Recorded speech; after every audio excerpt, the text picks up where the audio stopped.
Noong kumakain ako sa mansyon sa Pransya, ang mga chef doon ay puro Michelin 3-star. Ngayong nakatira lang ako sa villa nyo, kailangang makibagay na muna. Iske. Makibagay? Madam Liu, 3 buwan na kayong hindi nagbabayad ng upa. Tagapagmana ng mansyon sa Pransya, pero hindi makapaglabas ng 30,000 dolyar? Totoo po iyon. Ang mga pondo ko kasi ay pansamantalang naka-freeze. Kapag nanalo na ako sa kaso tungkol sa mana, kaya kong bilhin ang buong villa na ito at ibigay sa iyo. Xiaomei, Xiaoro, bakit hindi nyo ipag-toast ang dalawang kuya? Kuya Lu, hindi nagsisinungaling si Mama sa iyo. Inaalay ko ang basong ito sa iyo. Salamat sa pagpapatira sa amin. Ano ang tawag mo sa akin? Kuya? Bakit? Hindi mo ba nagustuhan? Nako. Hindi masyado. Sobrang tapang ng amoy ng mumurahing pabango. Ate, okay ka lang ba? Mr. Lu, bakit mo nagawa iyon? Kuya, maging malumanay ka naman sa mga babae. Halika, binibining Xiaomei. Punasan mo muna.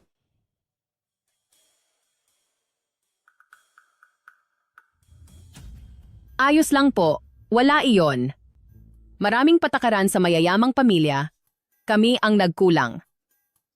Tinuturuan lang kami ni Mr. Lu ng mga alituntunin. Xiaomei, magpasalamat ka na kay Kuya Lu. Tinuturuan ka niya ng disiplina. Salamat po, Mr. Lu. Ayan, diyan tayo dapat. Tandaan nyo, sa loob ng bahay na ito, ako ang batas.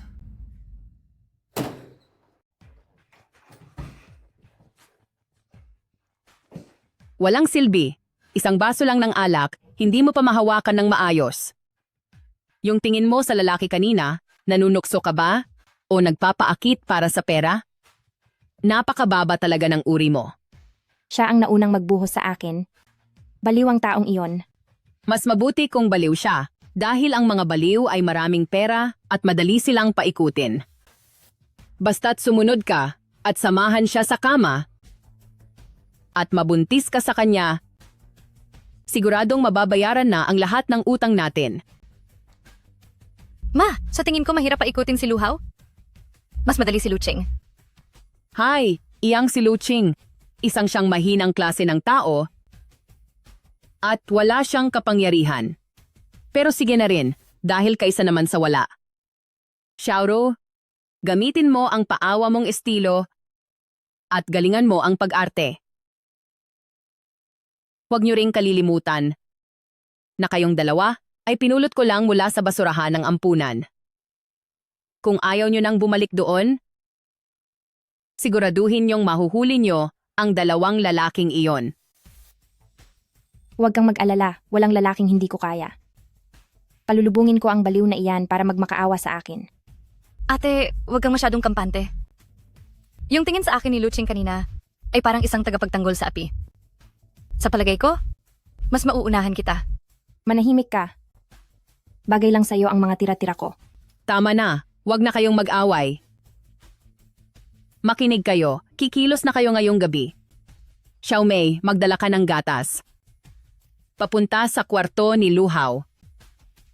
Xiaoro, abangan mo naman si Luching sa sala. Dapat kayong magtagumpay ngayon, hindi maaaring mabigo.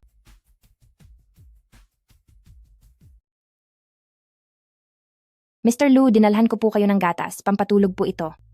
Ilapag mo riyan? Mr. Lu, kanina po sa hapagkainan, nagkamali po ako. Sana ay hindi na po kayo galit. Mr. Lu, Ipinagawa mo ba ang mukhang iyan? Binago ang mga mata mo. At ang ilong mo rin. Magkano ba ang ininvest ni Liu Meilan para sa mukha mong iyan? likas po ang ganda ko. Sinungaling. Tunay po ang katawan ko. Maaari niyo po itong subukan. Gusto mong subukan? Sige ba?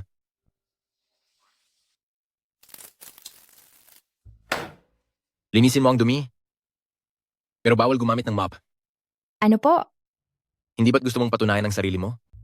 Kapag nalinisan mo ito ng maayos, ahayaan kitang manatili rito. Kung hindi, lumayas ka.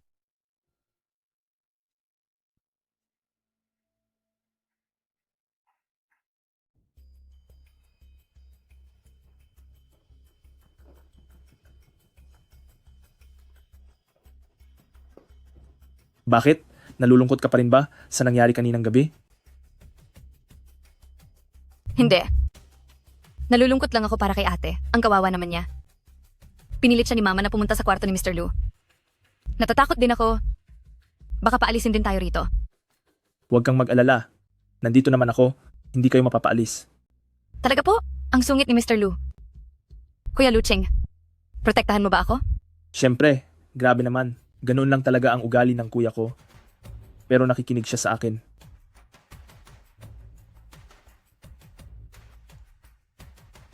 Ang init ng kamay mo. Hindi katulad ko? Na walang nagmamahal simula pa noong bata ako. Huwag kang mag-alala. Mula ngayon, aalagaan na kita. Kung ganoon, pwede mo bang huwag hayaang apihin ang ate ko? May mga pagsubok na kailangang maranasan. Pero iba ka sa kaniya. Napakabuti mo. Hindi mo nararapat danasin ang mga paghihirap na iyon. Xiaomei, parang maayos naman ang hitsura mo. Maayos ba ang tulog mo kagabi? Aos naman. Mukhang ang maayos. Ay naku, ang linis ng pagkakalampaso ng sahig. Anong linis ng sahig? Oo. Iyang anak mo, napakasipag. Masasabi ko lang. Madam Liu, ang galing mo talagang magpalaki ng anak. Mukhang may kinabukasan siya sa paglilinis. Ate, ikaw? Kuya, huwag kang magbiro. Sino bang nakikipagbiruan? Siya nga pala. Pumunta ka ulit sa kwarto ko mamayang gabi. Kailangang malinis uli ang sahig ko. Dahil mahilig pala sa malinis si Mr. Lu, Xiaomei, kailangan mong magtrabaho ng higit pa. Isang malaking karangalan po na pagsilbihan nyo si Mr. Lu. Ma, Narinig mo iyon? Pinagpapatrabaho ka na ng nanay mo. 10:00 ng gabi. Huwag kang mahuhuli.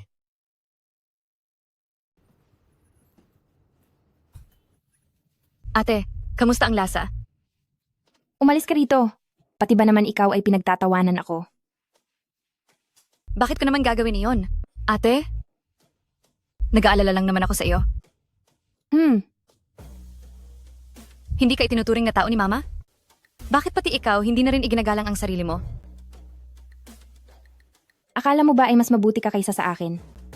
Luching, iyang taong nagbabait-baitan na iyan ay hindi ka man lang hinawakan hanggang ngayon. Iyon ay dahil pinapahalagahan niya ako.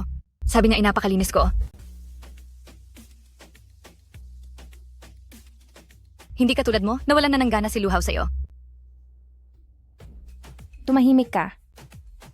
Noong nasa ampunan pa tayo, dapat ay pinarusahan na kita. Sige, sakalin mo ako. At kapag ginawa mo iyan, mababawasan ang karibal mo. Pero ate, tingnan mo ang puso mo. At tingnan mo rin ang kamay ko. Ang pulseras na ito ay kapapadala lang ni Luching sa akin.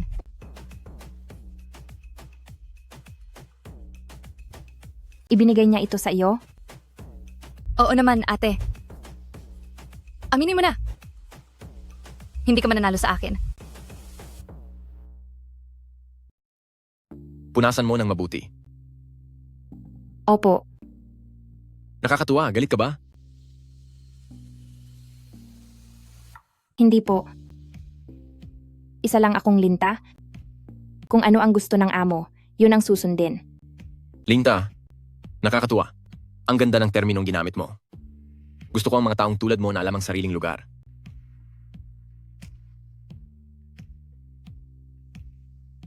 Mr. Lu, Huwag kang malikot. Kahapon ay parusa, ngayon naman ay pabuya. basta't masaya po kayo. Huwag kang magkunwaring kawawa. Dahil kitang-kita ang pagnanasa sa iyong mga mata. Gusto mong maging babaeng may-ari ng bilyong ito. Hindi ba? Tama, iyon ang gusto ko. Matapat? Gusto ko ang mga babaeng matapat. Halika, saktan mo ako. Ano po? Saktan mo ako. Lakasan mo. Lahat ng galit mo sa akin. Ipakita mo rito. Wala ka bang lakas? Lakasan mo. Tama, ganyan nga. Huwag kang hihinto, ituloy mo lang.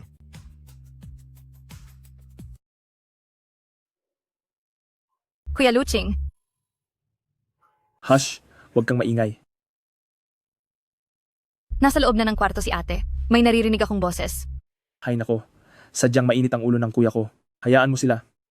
Xiaoro, gusto mo bang manatili sa pamilya Lu? Opo, gusto ko makasama si kuya habang buhay. Kung ganoon, tulungan mo akong gawin ang isang bagay.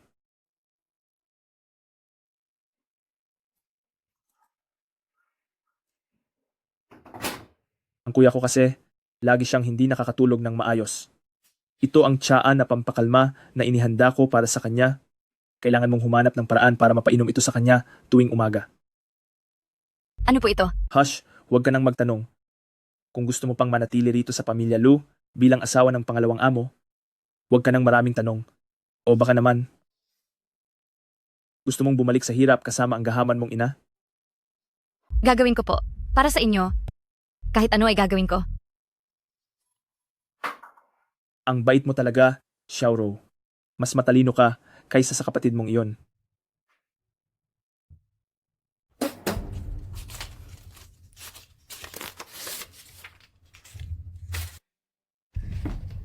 Nagtagumpay si Xiao Mei. Sabi ko na nga ba, dahil sa sobrang ganda ng ating si Xiao Mei, ay walang lalaking makakatanggi sa ganda mo. Gusto ko ang kalahati. Ano? Ang sabi ko, kalahati ng pera ay para sa akin. Dangal ko ang naging kapalit nito. Sumasagot ka na. Huwag mong kakalimutan na pinulot lang kita sa basurahan ng ampunan. Kung hindi dahil sa akin, nandoon ka pa rin sa ampunan, naghuhugas ng mga plato at naglilinis ng palikuran. Mahilig si Luhaw sa pananakit at gusto rin niyang manakit ng ibang tao. Hindi ko na kaya. Kahit hindi mo na kaya, kailangang tiisin mo.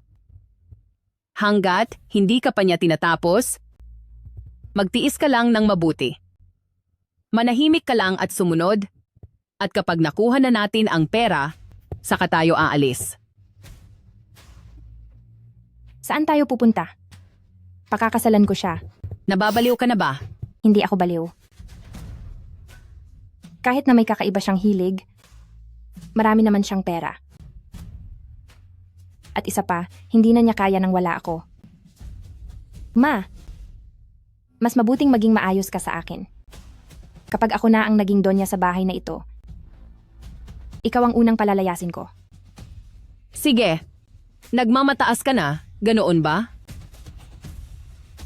Tingnan ko lang kung paano ka makikitungo sa baliw na iyon.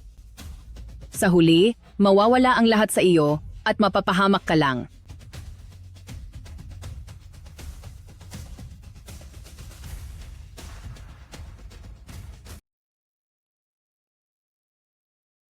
Maganda pala ang panlasa ng aking kapatid. Mukhang napakalinis at napakabait ng iyong kasama. Aba, maganda rin naman ang pinili ni kuya. Napakabangis niya.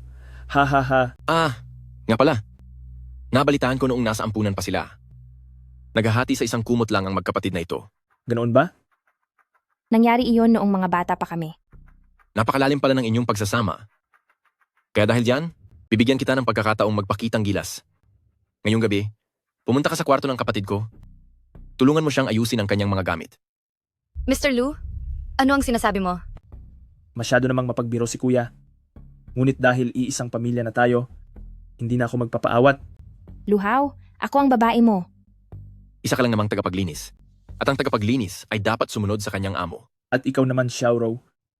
Pumunta ka rin ngayon para sa iyong ate at pagsilbihan mo naman si kuya. Kuya Luching, ang sabi mo ay poprotektahan mo ako. Proteksyon?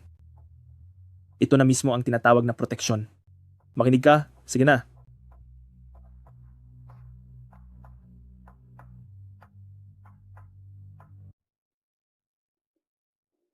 Ikalawang batang Panginoon Lu.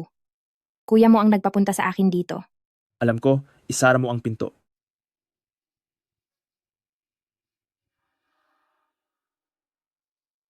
Alam mo ba ang dapat mong gawin? Huwag kang makulit. Ano? Hemp.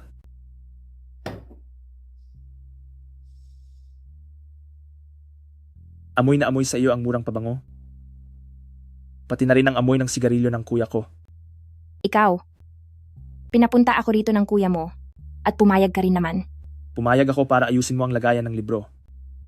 Masyado yatang malawak ang imahinasyon mo. Sige, may basahan diyan sa sahig. Punasan mo ang lagayan ng libro para sa akin.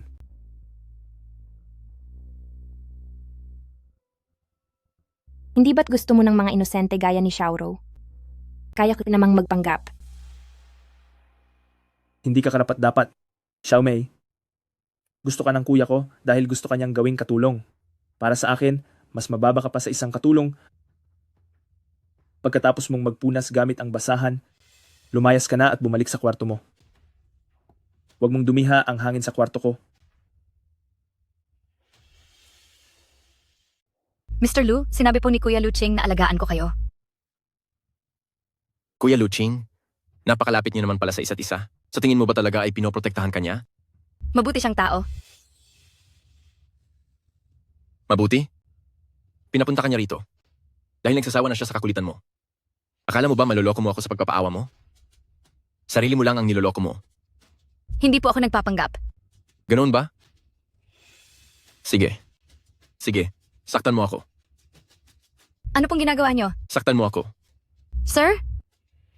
Nawawala na ba kayo sa sarili niyo? Naku, napaka-boring mo.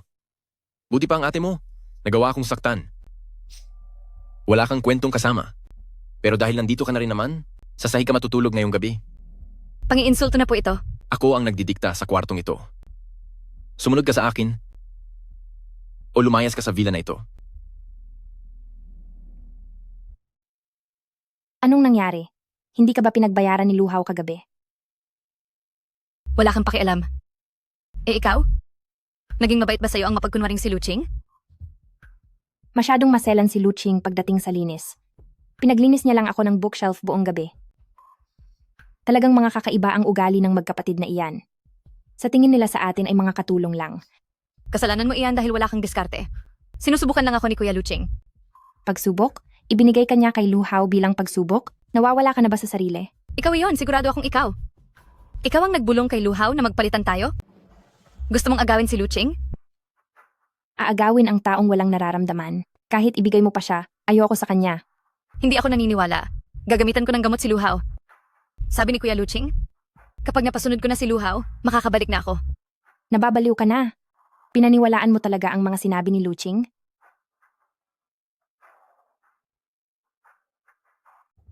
Nabalitaan ko bang may ibang tao na doon kagabi? Sumagot ka. Pati iyan alam mo? Maliit lang itong villa. At sa lakas ng ingay nyo kagabi, imposibleng hindi ko iyon marinig. Pero mas mabuti na rin siguro iyon. Masyado pang bata ang batang iyon na si Xiaoru. Hindi niya kayang paamuhin si Luching.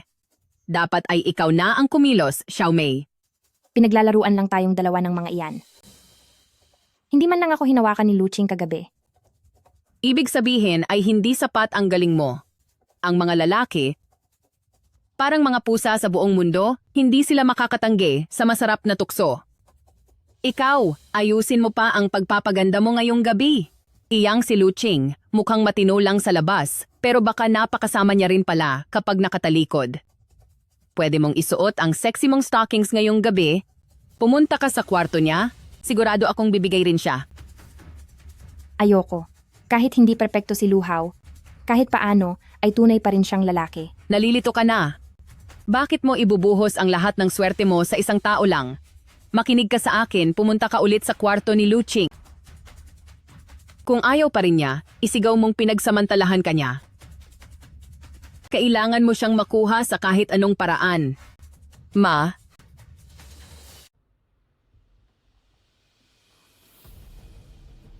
Mr. Lu, uminom ka muna ng tsa. Hindi ko mahilig uminom ng tsa. Pero para sa'yo talaga ang timplang ito. Hindi ba't hindi ka nakakatulog nitong mga nakaraang araw? Lagi ka ring sumasakit ang ulo. Masyado mo naman akong iniintindi? O baka si Luching ang may utos sa'yo? Sarili ko itong desisyon. Dahil mukhang bukal sa loob mo? Sige. Tikman mo muna. Ayoko nang masyadong mainit. Hindi naman ako nauuhaw. Sabi ko tikman mo.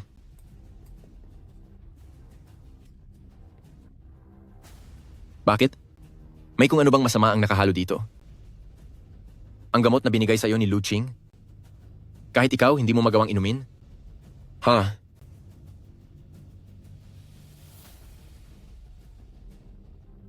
Sinasabi ko sa'yo, Dididi, hindi uubra ang gamot mo.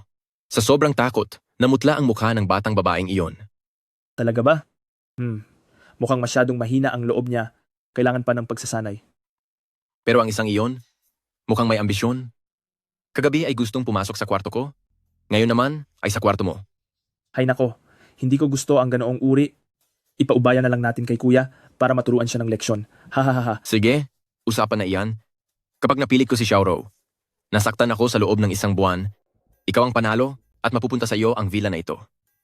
At kung mapaibig ka naman ni Xiaomei, panalo ka na at lahat ng shares ko ay ibibigay ko sa iyo. Ha ha ha ha, nako. Papaibigin ako ng isang palamunin? Hemp, Lu Ching, talo ka na. Huwag kang masyadong magdiwang. Ang mga babaeng namuhay sa hirap ay may matinding determinasyon.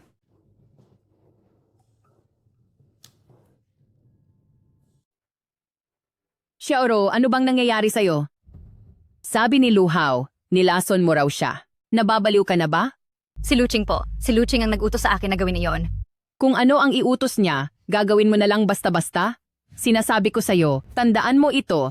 Narito tayo para sa pera, hindi para tapusin ang buhay ng lalaki. Sakaling tumawag ng 911 si Lu Hao, siguradong makukulong tayong lahat. Mas mabuti pang makulong kaysa manatili rito. Ma, ayoko na rito. Gusto ko nang umalis. Aalis? Saan ka naman pupunta? Ang labas ng mansyon na ito ay puno ng mga naniningil ng utang. Kapag lumabas ka, kukunin ka nila at gagamitin pambayad sa utang. Sinasabi ko sa'yo, tandaan mo ito ng mabuti. Ibubunyag ko sa lahat na magnanakaw ka. Noong nasa ampunan ka pa. Titingnan natin kung lilingon pa sa'yo si Luching. Pagkatapos niyon, Ma, tunay mo ba akong anak? Hamp. Kung makakakuha ka ng pera, ituturing pa kitang reyna. Pero kung wala kang pera, wala kang kwenta, daig mo pa ang inahing manok.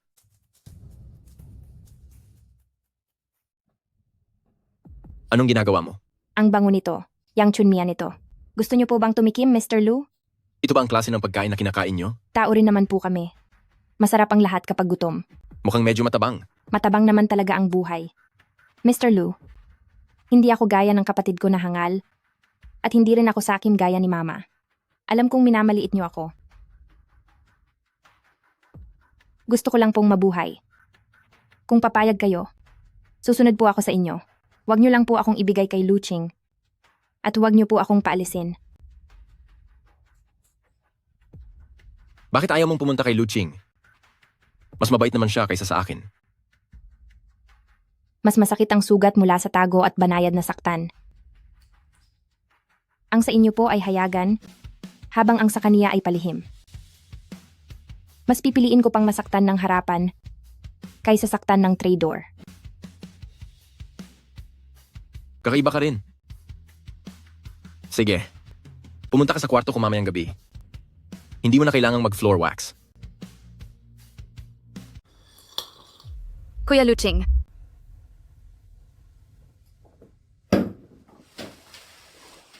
Nabigo tayo. pinilit ako ni Luhaw na uminom ng isang basong tsaa. Gusto mo ba akong saktan? O siya ba ang gusto mong saktan? Naku, bakit mo naman iisiping gamot na nakakasama iyon? Iyon ay isang bagay lamang na nagdudulot ng panandaliang kalituhan sa isip. Gusto ko lang makita ang kapatid ko na mawala sa sarili. Sayang at hindi mo iyon na ipakain sa kanya. Wala ka talagang pakialam sa mangyayari sa akin. Siyempre may pakialam ako dahil ikaw ang mahalaga kong piyesa. Kapag ang piyesa ay nasira, malulungkot din naman ako kahit isang segundo lang. Dahil isa lang akong piyesa? Ibig sabihin kapag wala na ako, talo ka na rin. Huwag kang gagawa ng anumang masama. Natatakot ka na, Luching. Huwag mong isiping tanga ako. Narinig ko ang tungkol sa pusta ninyo. Gusto mong talunin si Luhaw? Panaginip lang yan. Mula sa araw na ito, hindi na ako susunod sa'yo. Panunuorin kita hanggang sa matalo ka.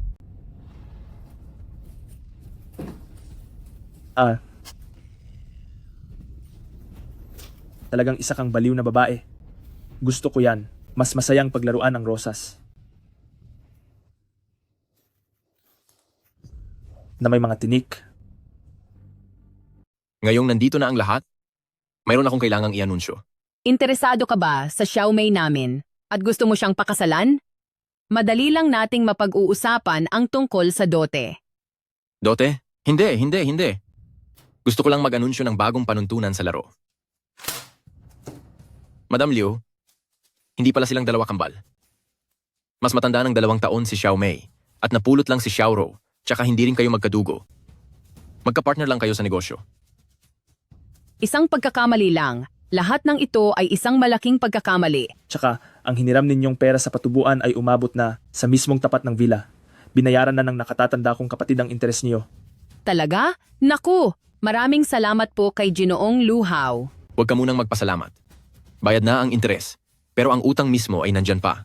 Simula ngayong araw, nagpalagay na ako ng mga CCTV sa buong villa. Mabubuhay kayong lahat sa ilalim ng mga kamera. Kung sino ang may magandang ipapakita, tutulungan kong magbayad ng isang utang. Anong ibig mong sabihin? Ang ibig kong sabihin ay dapat ninyo kaming pasayahin ng kapatid ko. Kung sino ang manalo laban sa iba, siya ang papayagang manatili dito. Mukhang napakasaya ng larong ito. Xiaoro? Ayaw mo bang manalo?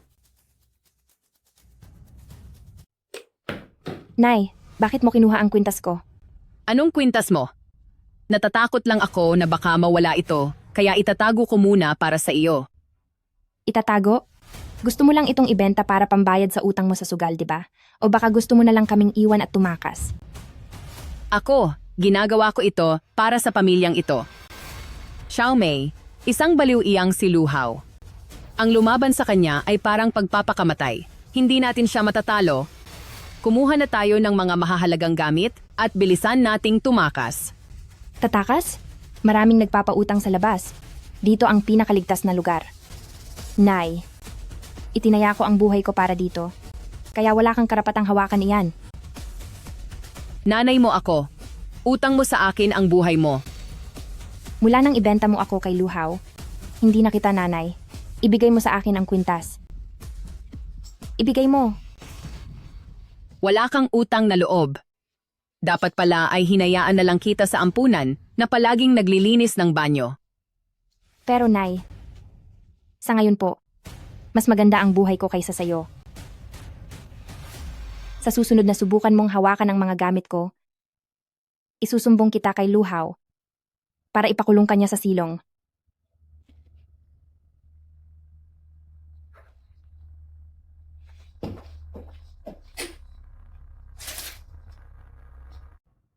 Sabi ni Luching, basta't masaktan kita, mapupunta sa kanya ang villa na ito at magiging kanya rin ako. Kung ganoon, naniniwala ka ba? Hindi. Ha. Gusto mo bang subukan? Makukulong lang ako kapag sinaktan kita. Hindi ako ganoon katanga. Luhaw, makikipagkasundo ako sa'yo. Kasunduan? Kasunduan.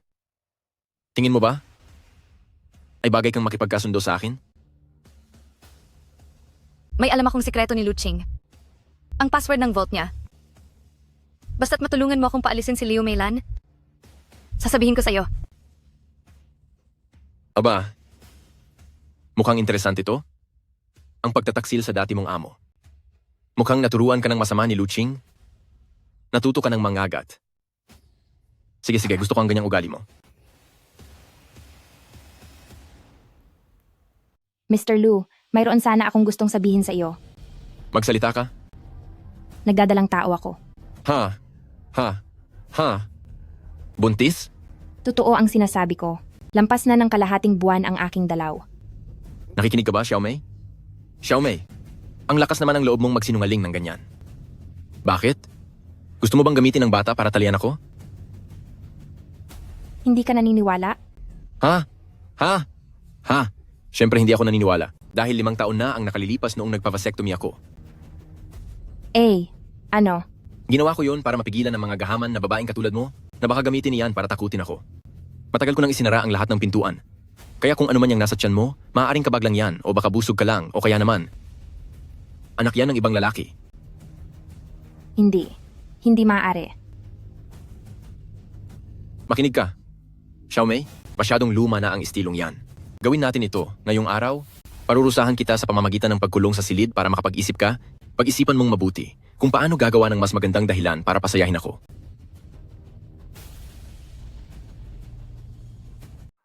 Ma, ano po ang ginagawa niyo kanina? Medyo matabang ang sabaw. Nagdagdag lang ako ng rekado. Nagdagdag ng rekado? Gusto niyo ba kaming mapahamak lahat? Hindi naman maaari iyon. Hinding-hindi ko ipapahamak ang 2 kong anak. Gusto ko lang parusahan ang 2 lalaking iyon. Kapag wala na sila, ang lahat ng gamit sa mansyong ito, pati na itong mansyon, magiging sa atin na. Alam ko na ang titulo ng mansyong ito ay nasa loob ng vault sa basement. Nalaman ko na ang lahat. Basta mawala lang silang 2, magkakapera na tayo. Ma, nababaliw na po kayo. Kapag nawala sila, pababayaan ba tayo ng mga abogado? Palalagpasin ba ito ng mga pulis? Hindi naman pwedeng habambuhay na lang tayong makulong sa mansyong ito. Dito, kahit papaano ay may makakain tayo. Ma, kung gusto niyo mapahamak, huwag niyo na kaming idamay. Xiaoro, igapos mo si Mama. Ako ang nanay nyo. Ganyan ba ang itatrato nyo sa akin?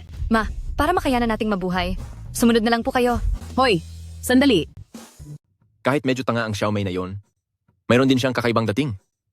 May gana pa siyang magsinungaling sa akin ngayong araw na may dinadala siyang bata. Kuya, tinatamaan ka na ba? Hindi ako tinatamaan. Pakiramdam ko lang, hindi na ganoon ka-boring ang buhay. Kuya, talo ka na. Hindi ako talo. Hindi ko naman siya gusto. Pero nagsisimula ka ng magpakita ng interes sa kanya. Kuya, ang patakaran sa laro natin ay dapat walang damdamin. Pero ngayon, lumalampas ka na sa hangganan. Siguro ay naiinggit ka lang, Dididi. Iyang si Xiaoro ay parang troso sa paninigas. Kahit anong turo ay walang nangyayari. At ang alam lang ay umiyak. Hindi gaya ni Xiaomei. Lalo siyang nagpupursige kahit nahihirapan na. Kung ganun pala, magpalitan na lang tayo. Ano? Simula bukas, ang Xiaomei ay mapupunta sa akin at ang Xiaoro naman ay sa iyo. Gusto ko mismong mapatunayan kung talaga bang kawili-wili iyang si Xiaomei Hinahamon mo ba ako? ay hindi naman. Kuya, gusto ko lang na maging mas patas ang laro. Ipaalam sa lahat? Mula sa araw na ito, magpapalit na kayo ng kwarto. Ayoko pong lumipat. Mr. Lu, nakasanayan ko na pong pagsilbihan ka. Nakasanayan? Sawang-sawa na ako sa'yo. Dahil gustong magpalit ni Lu Qing, ibalik niyo na sa dati. Ano po ito? Itinuturing mo akong gamit na pinapasa-pasa kahit saan. Oo, Kuya Luching, ayaw mo na rin ba sa akin? Aba, Xiaoro, hindi pa sapat ang natutunan mo kay Big Brother? Mabuti pang magbalik-aral ka dito. At para naman kay Xiaomei, inaabangan ko na ang pagdating mo. Sige, kung iyan ang gusto nyo. Luhaw, huwag kang magsisisi. Magsisisi? Sa bokabularyo ni Pamilya Lu, walang salitang pagsisisi.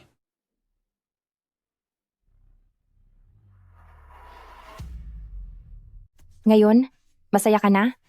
Dahil makakabalik ka na sa tabi ni Luching. Hindi ba't ganoon ka rin, ate? Interesado na sa iyo si Luching ngayon? Talagang napakahusay mo. Hindi mo pa nga napapatunayan ang sarili mo? Nagsisimula ka na namang manukso ng iba. Iyan ay dahil wala kang kakayahang panatilihin ang isang lalaki. Akala mo ba talaga ay gusto ka ni Luching? Gusto lang niyang talunin si Luhaw? Pambato lang tayo rito. Pambato? Ano naman ngayon? Kahit pambato lang, pipiliin ko pa rin ang pinakamahalaga. Xiaoro, nagpunta na? Kay Luhaw ay pinakamabuti kung wag kang basta-basta magsalita. Bakit? Takot ka bang ilabas ko ang baho mo? Magsubok ka lang.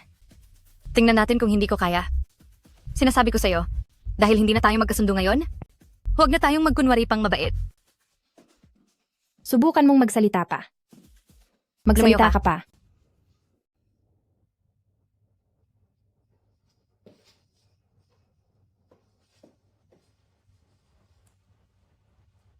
Nanalo ka ba?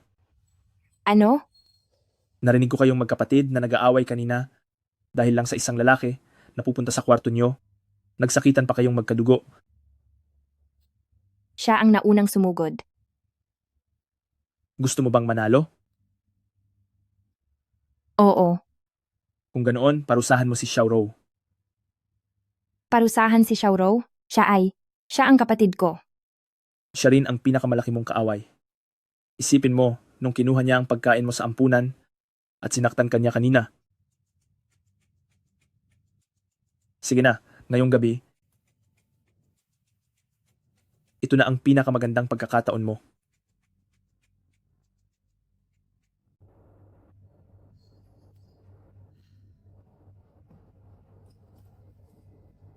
Ate, gising ka pa? Hindi ako makatulog. Xiaorou, galit ka ba sa akin? Oo. Galit ako dahil mas maganda ka sa akin? Galit ako dahil mas magaling kang umagaw? Galit din ako sa'yo. Galit ako sa'yo dahil inaagaw mo si Lu Hao. Tingnan mo kung paano kita tuturuan ng leksyon. Ikaw dapat ang maturuan ng leksyon? Walang hiya ka.